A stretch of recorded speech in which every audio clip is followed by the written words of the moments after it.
I'm amateur beer enthusiast Garrett Michaels, and welcome to another exciting edition of 91X Beer for Breakfast ABV. With me, as always, the lovely and talented Danielle from 91X Mornings.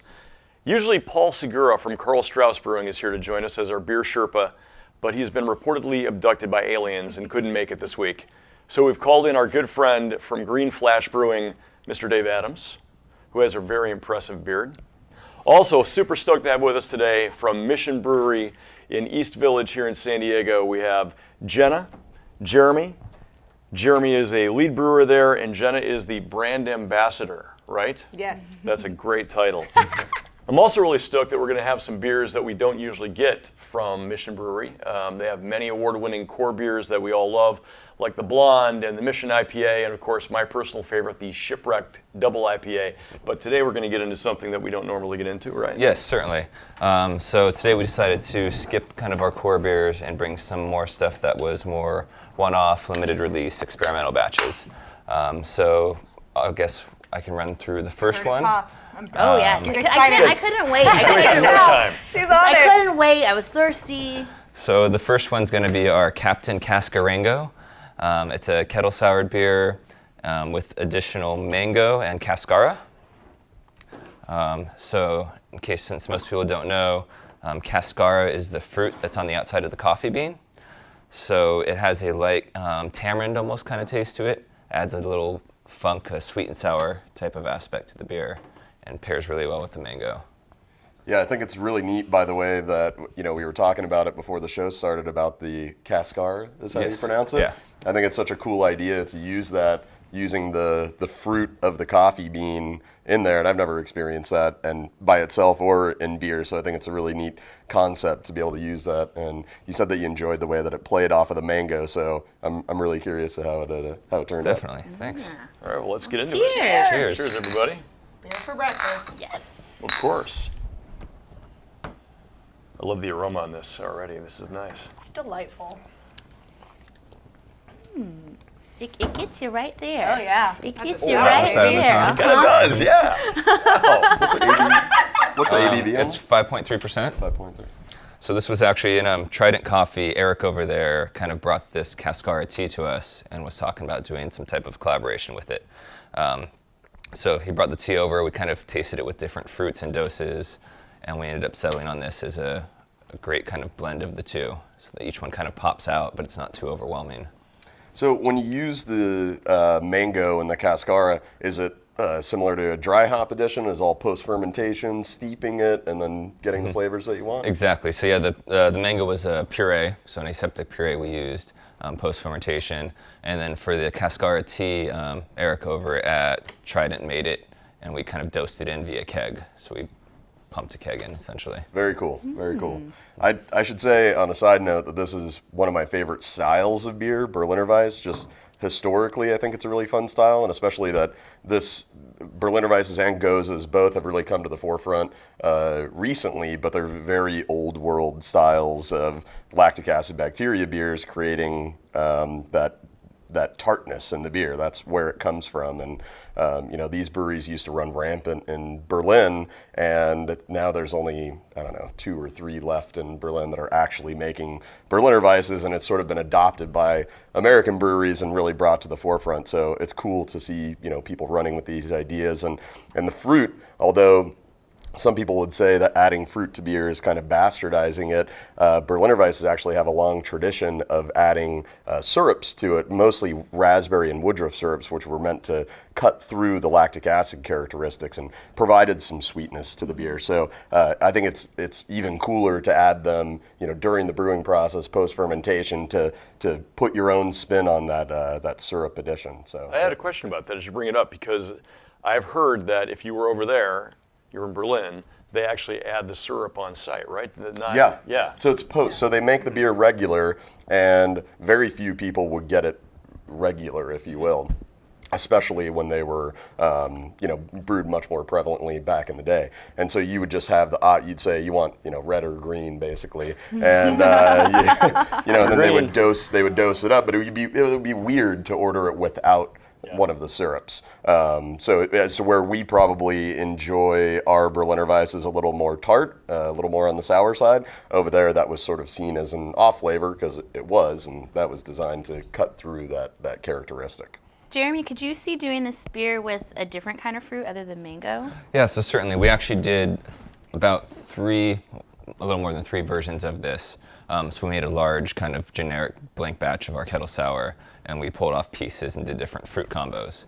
So we also did a boysenberry blackberry one that came out very well. So good. Super good. Shiver me berries. Berries. Yes! That's the name. We did a guava one with sea salt, which kind of mimics the traditional goza, adding the sea salt in to really pop the fruit. And then a few weeks ago for Beer Week, we split off, each brewer did a separate keg. So they dosed a keg with a combination of a tincture or some other flavors they wanted. And then we made a single keg of each type and served that during the tasting room. That's cool. He's making it sound okay. It was so cool. It was like our contest for Beer Week. So we had like each brewer that made their own version, and they got so creative. That's like the most fun thing to see is watching them just go nuts and do whatever they want.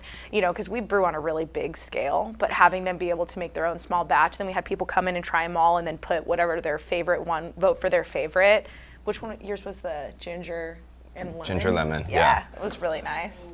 But we had the Thai spice. We did. Someone did a pepino limon. That cucumber one. Cucumber Yeah, lime. it was really good. So there's a lot of things that you can do then in this style of beer. Certainly. What's really cool about this beer, I have found, at least like when I've been serving it, people are really excited about it because like we just listened to you absolutely nerd out about it for a couple minutes, right? And it's like super exciting. No, that's a good thing. Are you kidding me? Thanks, That's why Dan. we're here. But yeah, you know, we have the beer enthusiasts that absolutely still tie to that because they like getting into the nitty gritty of it. But then I've also found that, you know, you have all those people who are either newer to beer or maybe they're part of a group and they're the one that's not the beer drinker. If they're like, can you help me? I'm just not sure, you know, I'm not a big beer person. I'm like, yeah, because usually it's pretty easy to sell them on that. And it's something that, whether it's the tartness that's more like, somebody said to me the other day, they're like, it's kind of like reminiscent of champagne. Or somebody else who likes the tartness because it's almost like a kombucha taste to it, right? There's something that other people can find in it too. So it's just something fun and different, I think. I like it a lot. Yeah, and I think there's a couple interesting points about that too, is that it is a great gateway beer, but Gateway beer, nice. It is. I like to use that as a term, term, but I like that it is a gateway beer, and it's always been kind of interesting to me that you know, sort of sour beers, lactic acid beers, Brett beers, and things like that can sometimes turn into gateway beers very often.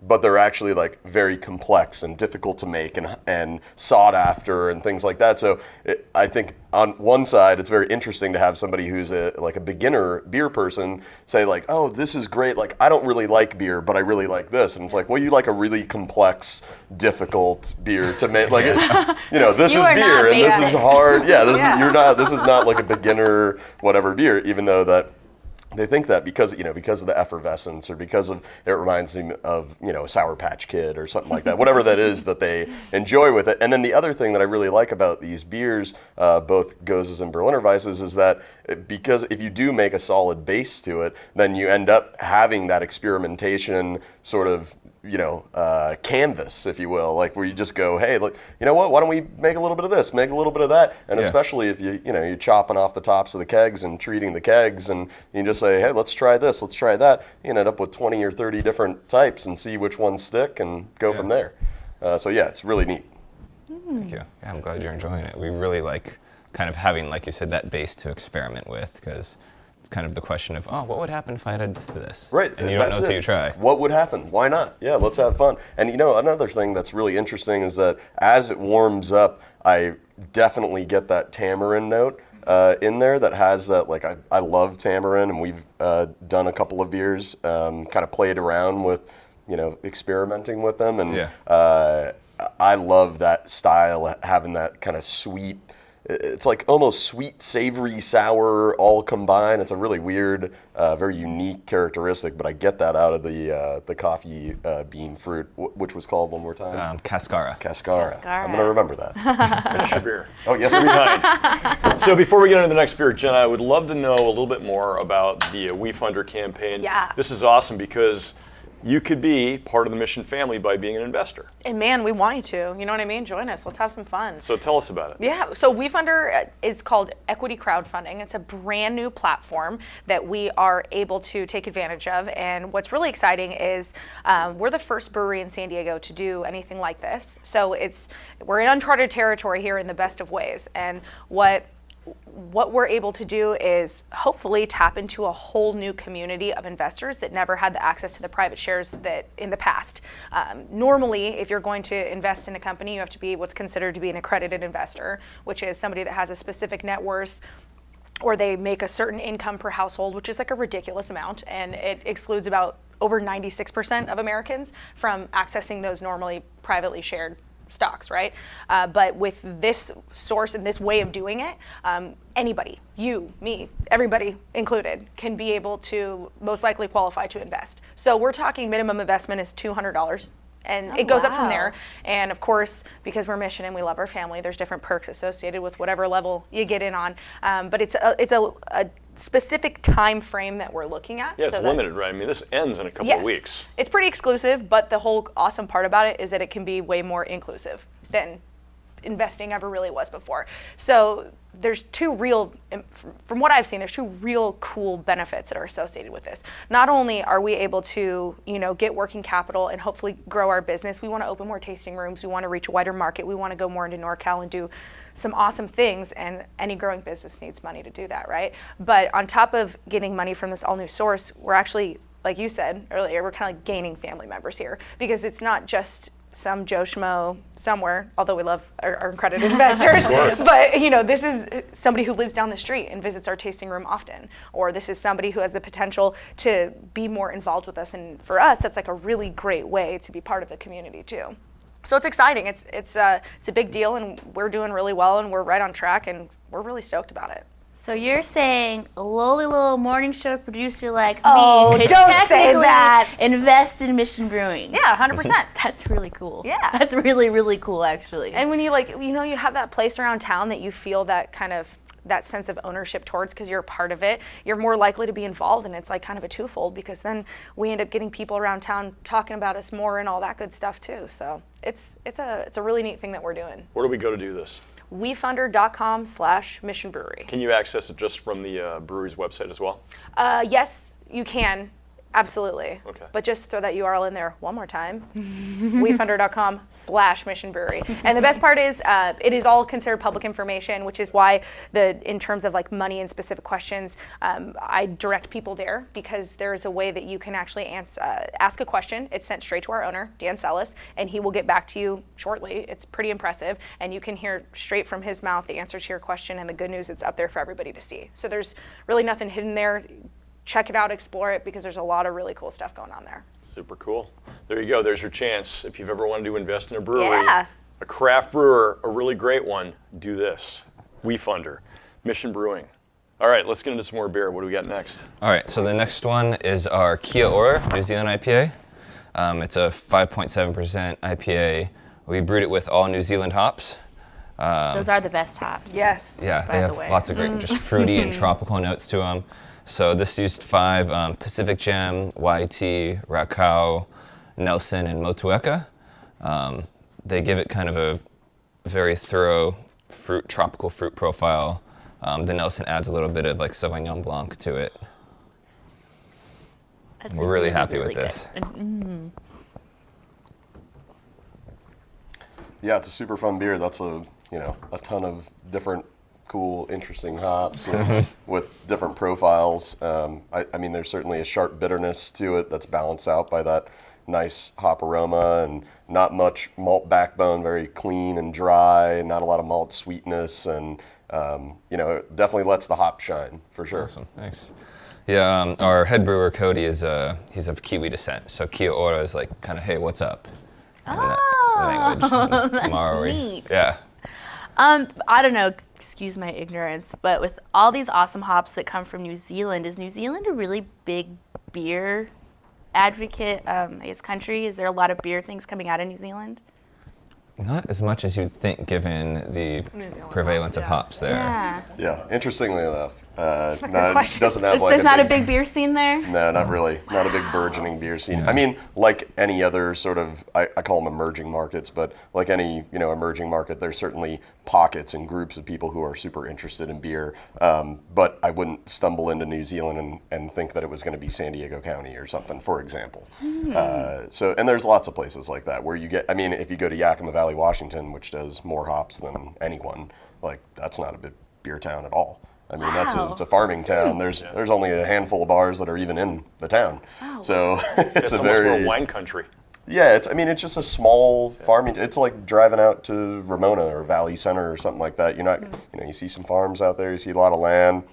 It's not like a bustling city-like environment, which I think we tend to think of the ingredients as being associated with that, but that's definitely not the case in most situations, and this is included.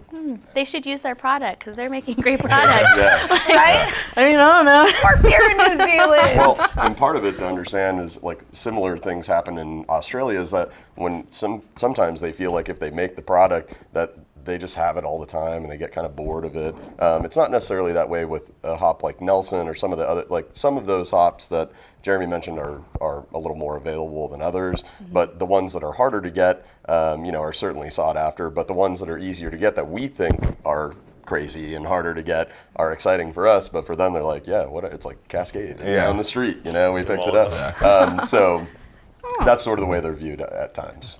And the other factor is probably, they can grow hops, but there's no easy way to get the other ingredients of beer, especially like malt down there, which weight-wise is the significantly greater portion. It's true. So that'd be a little You tough. gotta have all the things for sure. Yeah. Just go sucking on a hop. I don't know. Well, and like another example is for us, we have White Labs down the street that has yeast banks for us. Like we can easily get tons of different types of malt by rail car into California. Super simple. We have hops right, 1,000 miles away or less in the Pacific Northwest. I mean, it's very easy, as you mentioned, to source all these things for us. We have, tons and tons of equipment manufacturers and professionals in the industry as to where if you have one piece of the puzzle, you don't necessarily have you don't have the engineers, you don't have the equipment manufacturers. So it takes a sort of ecosystem to be able to see something like what we have here. I like that, a beer ecosystem. A beer ecosystem. That's an ecosystem I'd like to live That's in. the best Right? kind. You do. Yeah. That's true. That's very Yeah, true. being in San Diego, you do. Is this beer going to be readily available? I mean, is this going to be around for a while? Is this just something that you can find at the brewery right now? Right now it's a small batch only on tap at the brewery. We're hoping it's going to come back next year for more of a seasonal thing, probably put in bottles.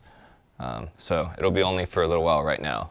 I'd say a month or two. Yeah. It was that special release for Beer Week, so we're really excited about it. I poured a lot of that week. A lot. Right on. So we have time for one more, right? So we better finish these. Oh, yeah. Probably want to. Challenge accepted. Well, you guys are professionals after all. I am an amateur beer enthusiast. You guys are professionals. So, what do we do? Snort there? Well, What you're talking happens to me about. all the time. It happens to me all the time. Are we doing fresh glasses? Fresh glasses. Oh, wow. we fancy. Right? I figure That's we're really nice. changing style, so. I'll take that. Good thing we have extra glasses, Right? Jeez. If only they came in fives. All right. What is this? So this last one is our coconut brown.